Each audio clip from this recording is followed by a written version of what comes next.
नमस्कार दोस्तों, स्वागत है आपका द ग्राउंड रिपोर्ट में। मैं हूं समीर आत्मज मिश्र। मध्य पूर्व यानी पश्चिम एशिया की राजनीति बहुत ही दिलचस्प मोड़ की ओर जाती दिखाई पड़ रही है। आपको याद होगा कि पिछले दिनों अमेरिका के राष्ट्रपति डोनाल्ड ट्रंप ने एक बार फिर ईरान की पूरी लीडरशिप को खत्म करने की इच्छा जताई थी और एक तरीके से धमकी भी दी थी, लेकिन उन्होंने कहा कि पर मैं ऐसा करूंगा नहीं। जब वहां सैयद आयतुल्लाह अली खामेनेई के जनाजे में लाखों की करोड़ों की भीड़ इकट्ठा हुई थी। उसके बाद उसी दौरान आपको याद होगा कि ये भी खबर आई कि इसराइल की जो इंटेलिजेंस यूनिट है, वहाँ की इंटेलिजेंस डिपार्टमेंट मोसाद, उसने उसको ये खबर मिली है कि ईरान डोनाल्ड ट्रंप और उनके करीबियों को मारना चाहता है। उसके बाद ही डोनाल्ड ट्रंप ने किस तरीके से ईरान के खिलाफ बयानबाजी भी तेज़ की, हमले भी शुरू कर दिए, युद्ध विराम समझौता भी तोड़ दिया, जो डील हुई थी उसको भी तोड़ दिया। डील जो आगे बढ़ रही थी वो भी लगभग अब एक तरीके से ठप पड़ी हुई है और उसी की वजह से ईरान ने हॉर्मुज स्ट्रेट को एक बार फिर बंद कर दिया है। लेकिन अब एक बड़ी खबर आई है और खबर यह है कि वहां पर डोनाल्ड ट्रंप के एक बेहद करीबी, इन सारी परिस्थितियों को, इन सारे घटनाक्रम के बीच डोनाल्ड ट्रंप के एक बहुत ही करीबी माने जाने वाले रिपब्लिकन सीनेटर लिंडसे ग्राहम की अचानक एक दिन मौत हो जाती है। बताया गया कि उनकी मौत हो रही है कार्डियक अरेस्ट से और अचानक वो स्वस्थ व्यक्ति थे, लेकिन दिल का दौरा पड़ने से उनकी जान चली गई। 71 साल के वो थे। डोनाल्ड ट्रंप के बहुत ही करीबी माने जाते हैं और इस लड़ाई में जब अमेरिका ने इजराइल के साथ ईरान के खिलाफ लड़ाई में शामिल हुआ 28 फरवरी को, उसके बाद से डोनाल्ड ट्रंप भले ही अपने देश में, पूरी दुनिया में अलग थलग पड़ गए हों, लेकिन कुछ लोग ऐसे थे जो डोनाल्ड ट्रंप के बहुत ही करीबी रहे, बहुत ही बड़े समर्थक बने रहे ईरान के खिलाफ उनकी कार्रवाई को लेकर। उनमें एक लिंडसे ग्राहम भी थे और इसीलिए अब ये कहा जा रहा है कि लिंडसे ग्राहम की मौत ये अचानक हुई है या फिर इसके पीछे कोई साजिश है। ये साजिश किसकी हो सकती है, इसको लेकर भी सवाल उठ रहे हैं। पहले कुछ बातें लिंडसे ग्राहम के बारे में कर ले कि आखिर इनकी मौत को लेकर इतनी चर्चा क्यों है। क्योंकि एक बिल्कुल संदिग्ध परिस्थितियों में मौत हो रही है, अचानक हो रही है। कार्डियक अरेस्ट से जो उनकी मौत के बाद जब जांच हो रही है उसमें जो बातें आई हैं, लेकिन उसके पीछे बहुत सारी जो साजिश की थ्योरी है वो भी चल रही है।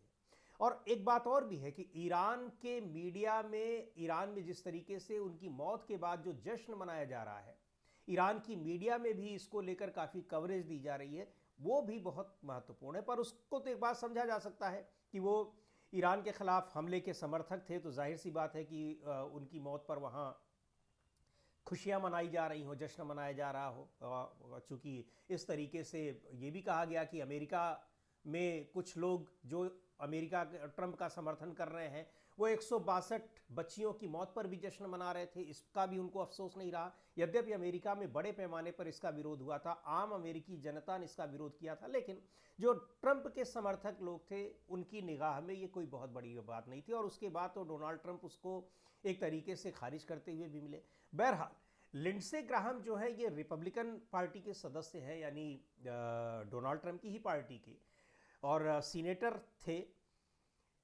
पहले वो डोनाल्ड ट्रंप के बहुत बड़े विरोधी थे, लेकिन 2024 में जब अमेरिका दूसरी बार डोनाल्ड ट्रंप चुनाव लड़ते हैं, उसके बाद वो ट्रंप के बड़े खास हो गए, बड़े करीबी भी हो गए और ट्रंप के बहुत बड़े समर्थक हो गए। अब क्या वजह थी, किन वजहों से वो उनके समर्थक हो गए, ये अलग बात है, लेकिन इस कदर वो उनके समर्थक हो गए। जबकि पहले विस्तारवादी नीति को लेकर बड़े वो आलोचक रहे हैं, लेकिन अब वो इस कदर समर्थक हो चुके थे कि ईरान के खिलाफ जिस लड़ाई को लेकर अमेरिका में पूरी जनता ट्रंप के खिलाफ दिखाई पड़ रही थी, उस मामले में भी वो ट्रंप के समर्थक थे, ट्रंप का वो समर्थन कर रहे थे। लिंडसे ग्राहम 2002 में सीनेट के लिए चुने गए थे और साउथ कैरोलिना से वो सीनेटर थे और विदेश नीति के मामलों में उन्हें अमेरिका की सबसे प्रभावशाली आवाज़ों में गिना जाता है। वो अक्सर विदेशों में अमेरिकी सैन्य दखल का समर्थन करते थे और उसी वजह से उन्होंने ईरान का भी समर्थन किया। और डोनाल्ड ट्रंप ने ग्राहम को सच्चा अमेरिकी देशभक्त बताया। उन्होंने कहा कि उनकी कमी बहुत महसूस की जाएगी। चूंकि अब डोनाल्ड ट्रंप के वो खास थे, डोनाल्ड ट्रंप, अमेरिका में भी इस समय हालात यही हैं कि जो ट्रंप का समर्थक है, ट्रंप के हर एक फैसले का समर्थन कर रहा है, वो अमेरिका का समर्थक है, वो देशभक्त है, और बाकी दूसरे लोग वो देश विरोधी है। डोनाल्ड ट्रंप तो अपनी विरोधी पार्टी को, डेमोक्रेटिक पार्टी, उस पार्टी के लोगों को टेररिस्ट और आतंकवादी तक बता चुके हैं। तो ये वहाँ का है। तो लिंडसे ग्राहम की मौत डोनाल्ड ट्रंप के लिए एक बड़ा झटका है, क्योंकि उन्होंने अपना एक बड़ा समर्थक खो दिया है। लेकिन ईरान की मीडिया में जिस तरह से ये चर्चा है, उसको लेकर जो बातें हो रही हैं वो जानना बड़ा महत्वपूर्ण है, क्योंकि ट्रंप और उनके समर्थकों के खिलाफ और इसराइल के प्रधानमंत्री बेंजामिन नेतन्याहू के खिलाफ किस तरह का वहाँ माहौल है, उसको हमने अली खामेनेई के जनाजे में भी देखा था कि किस तरह लोग तख्तियाँ लेकर नारे लगा रहे थे। वही चीज़ अब रिफ्लेक्ट हो रही है लिंडसे ग्राहम की मौत के बाद वहाँ के लोगों में और वहाँ की मीडिया में। जो तमाम वहाँ पर जो मीडिया रिपोर्ट्स आ रही हैं, उनमें लिंडसे ग्राहम का मजाक उड़ाया गया है। कई जगह उनकी मौत को इजरायली सरकार के लिए बड़ा झटका और ईरान की प्रतीकात्मक जीत बताया गया है। सरकारी न्यूज़ चैनल जो IRIN है, उसने सबसे ज़्यादा जश्न वाला रुख मनाया है। और यही नहीं, और ईरानी मीडिया की ज़्यादातर रिपोर्ट्स में ग्राहम की मौत को सिर्फ एक बड़े अमेरिकी नेता का निधन नहीं बताया गया है, बल्कि इसे ईरान के खिलाफ सैन्य कार्रवाई की खुलकर वकालत करने वाले सबसे मुखर नेताओं में से एक का अंत बताया गया है।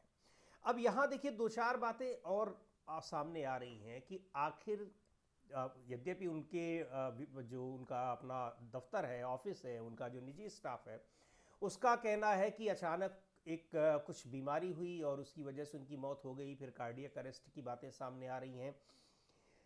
यहाँ कुछ चीज़ें बड़ी महत्वपूर्ण हैं कि आखिर इस मौत के पीछे क्या कोई और वजह तो नहीं। मोसाद ने जिस तरीके से डोनाल्ड ट्रंप को चेतावनी दी, उस चेतावनी के बाद कि आपकी जान ली जा सकती है, आपको मरवाया जा सकता है, ईरान इस तरह की साजिश कर रहा है। यद्यपि ईरान के बारे में अभी तक ऐसे कोई सबूत नहीं मिले हैं, न ईरान ने इस तरह का कोई हिंट दिया है कि वो अमेरिका के राष्ट्रपति डोनाल्ड ट्रंप या उनके किसी करीबी या किसी वार्ताकार या किसी समर्थक को लेकर इस तरह की उसकी कोई प्लानिंग है। और ना ही कभी कोई प्लानिंग इस तरह से वो पब्लिक डोमेन में आई। अगर कुछ होता तो कहीं ना कहीं किसी रिपोर्ट में आ जाती। ईरान की ओर से इसके अलावा केवल अमेरिका ही नहीं, किसी और भी दुश्मन के खिलाफ ऐसी कोई कार्रवाई करने के सबूत कभी नहीं मिले हैं। लेकिन जो एजेंसी अमेरिका के राष्ट्रपति डोनाल्ड ट्रंप को चेतावनी दे रही है, मोसाद, उसकी कार्यशैली ही यही है जिसकी पूरी दुनिया में चर्चा होती है। अब हम ये नहीं कह रहे हैं कि ये नहीं कह सकते कि ये इसके पीछे मोसाद है या क्या है, लेकिन अगर हम तमाम जो तथ्य हैं उन तथ्यों को एक सूत्र में पिरोने की कोशिश करें, तो बहुत सारी चीज़ें ऐसी दिखाई पड़ती हैं कि लिंडसे ग्राहम की मौत एक स्वाभाविक मौत नहीं है, कहीं ना कहीं उसमें साजिश की आशंका दिखाई पड़ रही है। मोसाद चेतावनी देता है, चेतावनी के बाद अमेरिका एक बार फिर ईरान पर हमला शुरू कर देता है। और आपको पता है कि 40 दिन की लड़ाई के बाद अमेरिका पूरी तरीके से जब पस्त हो गया, डोनाल्ड ट्रंप जगह जगह अपने घर में ही, अपने देश में ही आलोचना के शिकार होने लगे, तो उन्होंने युद्ध विराम की कोशिश की। युद्ध विराम में आखिरकार वो सफल भी हुए, फिर वो डील भी करने लगे। स्थिति यहाँ तक हो गई थी कि अब इजराइल को लगने लगा था कि इस पूरे प्रकरण में अमेरिका अब इजराइल का साथ पूरी तरह से छोड़ सकता है। ये खबरें भी आई और कहा भी, चाहे वो JD वेंस हो, चाहे डोनाल्ड ट्रंप हो, कि इजराइल को हम बार बार मना रहे हैं, लेकिन वो बात नहीं मान रहा है, फिर उसको अकेले ही ये सारी लड़ाई झेलनी पड़ेगी। यानी हम उसको अलग थलग कर सकते हैं। अलग थलग हो जाने के बाद इजराइल की ताकत कितनी रह जाएगी ये सबको पता है, तो फिर इजराइल को तो पता ही होगी। अब इजराइल के पास दूसरा कोई चारा नहीं था। यहाँ तक कि जिन चीज़ों की वजह से, जिन तरीकों से ब्लैकमेल कर रहे थे, जो बातें आ रही हैं सामने डोनाल्ड ट्रंप को, अब ट्रंप को शायद उसकी भी परवाह नहीं थी, क्योंकि अब वो ईरान पर हमले की बात इजराइल की कतई नहीं मान रहे थे। यहाँ तक कि इजराइल जो लेबनान पर भी हमले कर रहा था, उसको लेकर भी आलोचना कर रहे थे, बार बार कोशिश कर रहे थे कि युद्ध विराम हुआ है वो उस पर अमल करे इजराइल, लेकिन इजराइल नहीं कर रहा था। तो अब अमेरिका को ईरान के खिलाफ युद्ध में झोंकने के लिए ये सबसे अच्छा मौका मिला इजराइल को कि वो सीधे कह दे कि ईरान आप ही की जान लेना चाहता है। मोसाद की रिपोर्ट का हवाला देकर नेतन्याहू ने डोनाल्ड ट्रंप को कह दिया कि आप की जान लेना चाहता है और आपके इर्द गिर्द जो आपके बड़े समर्थक हैं उनकी जान लेना चाहता है। अब उसके बाद आप ये भी देख रहे हैं कि अमेरिका ने हमला शुरू भी कर दिया। अब उसका परिणाम क्या होता है, अमेरिका में ट्रंप का किस तरीके से विरोध होता है, वो आगे आने वाले दिनों में दिखाई पड़ेगा। हॉर्मुज के बंद हो जाने से पूरी दुनिया में फिर से तेल के लिए हाहाकार होगा, वो सारी चीज़ें होंगी। लेकिन अमेरिका ने हमला दोबारा उस पर शुरू ही कर दिया, ईरान पर। ईरान भी अब हमले कर रहा है। लेकिन इसी बीच जब लिंडसे ग्राहम की मौत हो जाती है तो मोसाद की उस रिपोर्ट पर, आशंका पर एक मुहर लग जाए तो क्या कहीं इसके पीछे मोसाद ही तो नहीं है? अपने आप में बड़ा सवाल है, क्योंकि ईरान ने न तो किसी को मारने का, न ईरान ने किसी को मारने की कभी प्लानिंग की, न यहां पे की है, न तो कभी कोई ऐसी रिपोर्ट दिखाती है।